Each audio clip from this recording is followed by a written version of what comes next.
पानी से पैदा नहीं, श्वासा नहीं शरीर, अन्न आहार करता नहीं, ता का नाम कबीर। अपने आत्माओं, ये लीला जो वेदों में वर्णित है, आज तक हमने किसी भी जिसको हम भगवान मानते थे, श्री राम, श्री कृष्ण, श्री ब्रह्मा, श्री विष्णु, श्री शिव जी, ये लीला हमने किसी के भी इतिहास में नहीं देखी, किसी की पवित्र जीवनी में नहीं देखा। और हम वेदों को श्रेष्ठ मानते हैं, गीता जी को श्रेष्ठ मानते हैं, पुराणों को भी हम सही मानते हैं। तो पुराण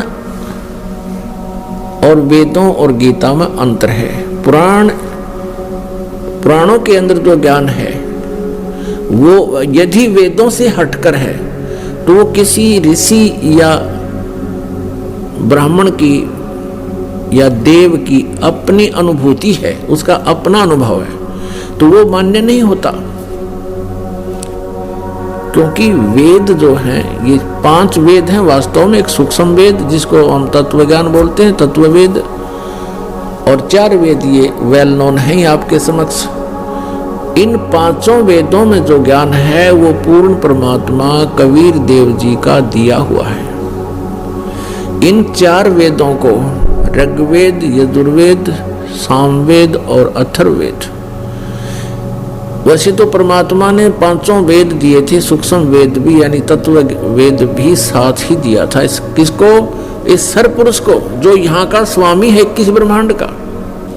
लेकिन इसने हमारे साथ एक बहुत बड़ा धोखा किया। इसने वो 5वां वेद, सूक्ष्म वेद जिसे कहते हैं, तत्व ज्ञान जिसे कहते हैं, वो छुपा दिया, नष्ट कर दिया। और 4 वेद हमारे को दे दिए, जिन 4 वेदों में महिमा तो पूर्ण परमात्मा की परिपूर्ण है, उसकी जानकारी बहुत है।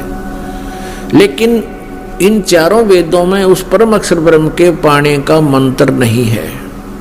वो 5वें वेद सूक्ष्म वेद में था, उस तत्व ज्ञान में था, जिसको इस काल ने इस दृष्टिकोण से नष्ट कर दिया कि कहीं इन सभी आत्माओं को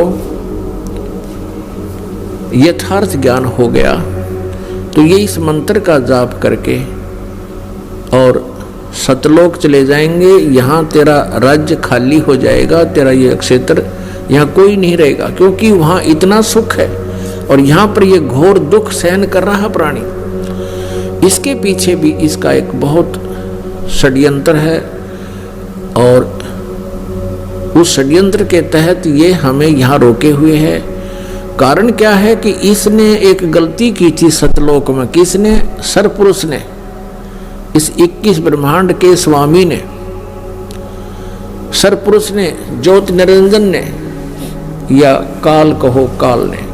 तो जिसके कारण इसको श्राप लगा कि 1 लाख मानव शरीरधारी प्राणियों के सूक्ष्म शरीर को तपतशिला पर भून कर ये नित्य खाएगा, और अपने उस आहार के लिए हमें यहाँ पर रोका हुआ है। पुणात्माओं, जितने भी आप इस ज्ञान से परिचित होते चले जाओगे, उतना ही आपके हृदय में ये तत्व ज्ञान अच्छी तरह समाएगा और आप महसूस करोगे कि सचमुच हम गलत स्थान पर रह रहे हैं। जब तक ये ज्ञान नहीं होता तो हमने इस काल की भांग पी ही रखी है, माया की। धन जोड़ना, कोठी बनाना, बड़े बड़े कारें खरीद लेना, ये अपना एक उद्देश्य मान रखा है। और 1 सेकंड में मृत्यु हो जाना, फिर मनमाना गधे की योनि पाना, ये भूल गए तुम, ये हम भूल चुके हैं। उसको याद दिला जाता सत्संग के माध्यम से, परमात्मा के वचनों से जो आदेश है प्रभु का, वो सत्संग में सुनाया जाता है। तो यहाँ जो 5वां वेद इसने गुम कर दिया, या इसने बहुत बड़ी गलती करी, हमारे साथ जुल्म किया। उस 5वें वेद को पुनः हम तक पहुंचाने के लिए स्वयं धनी आते हैं। वो इतने सुख में सतल को छोड़कर हमारे लिए यहाँ पर आते हैं। और वो बनारस में आए थे, कबीर धानक नाम से, कबीर दुल्हा नाम से प्रसिद्ध हुए। अब वो क्यों आते हैं? क्योंकि हम उनके बच्चे हैं, हम सभी आत्माएं कबीर देव जी की आत्मा हैं, हम उसके उनकी संतान हैं और हम मिसगाइड हो गए। हम सभी अपनी गलती के कारण इस काल के जाल में फंस गए हैं और अब इसने अपना स्वार्थ सिद्ध करने के लिए हमारे को बिल्कुल परमात्मा से दूर कर दिया। चारों वेद इसने दे दिए, उन चारों वेदों में परमेश्वर पाने की विधि नहीं है। उसमें परमात्मा की भक्ति साधना केवल ब्रह्म तक की है, यानी फर्स्ट स्टेप समझो ये, यानी मैट्रिक तक का 10वीं तक का सिलेबस है चार वेदों में। ब्रह्म तक की जानकारी है, पूर्ण परमात्मा के संकेत हैं, उसके पाने की विधि इस बनी है। उसके लिए फिर हमने परमात्मा ने आकर ये सच्चिदानंद घन ब्रह्म की वाणी यानी अपने मुखारविंद से कबीर वाणी बोल के वो तत्व ज्ञान हमें दिया।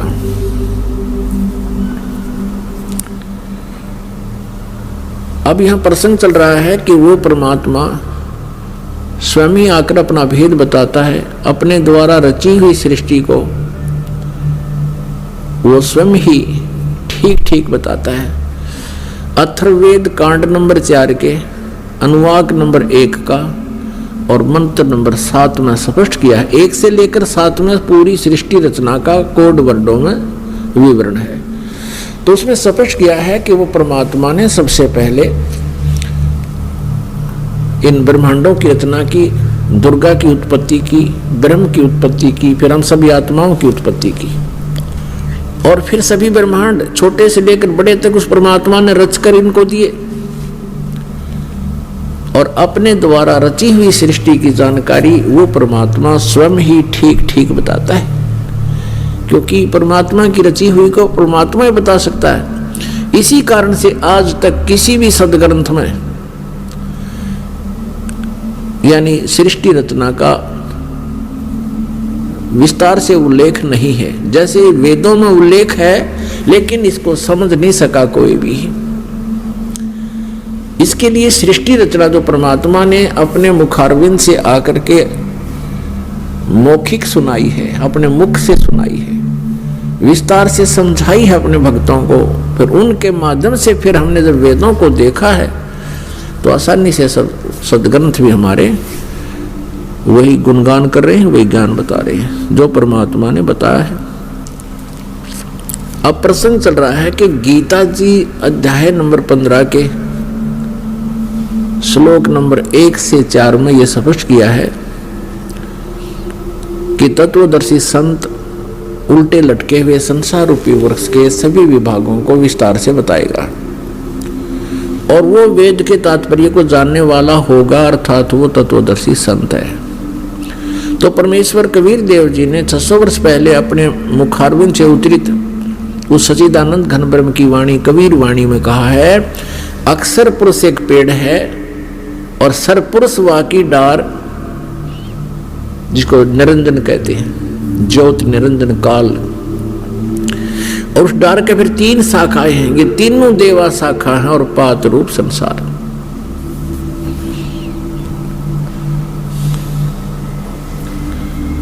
अपने आत्माओं, गीता जी अध्याय नंबर 15 के श्लोक नंबर 4 में कहा है कि जब तत्वदर्शी संत मिल जाए, तत्वदर्शी संत की प्राप्ति के उपरांत इस अज्ञान रूपी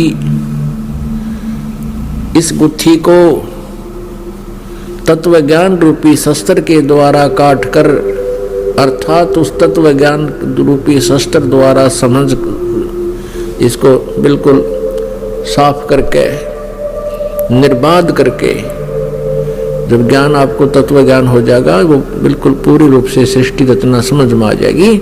हम किस लिए यहाँ आए हैं, कैसे फंस गए, यहाँ पर हमारी जन्म मृत्यु हो रही है, आज हम संतान और संपत्ति में कितने व्यवस्थित हैं और बड़ा आनंद महसूस कर रहे हैं, चाहे हम बेशक दुखी भी हैं, और अपनी संतान के लिए और अपनी संपत्ति को जोड़ने के लिए पूरा जीवन लगा देते हैं और फिर अचानक मृत्यु हो जाती है। ये क्या कारण है? तो कहते हैं इस अध्यात्म ज्ञान को अच्छी तरह समझकर उस तत्व ज्ञान से उसके पश्चात गीता जी अध्याय नंबर 15 के श्लोक 4 में कहा है, उसके पश्चात परमेश्वर के उस परम पद की खोज करनी चाहिए जहां जाने के बाद साधक फिर लौटकर कभी संसार में नहीं आते।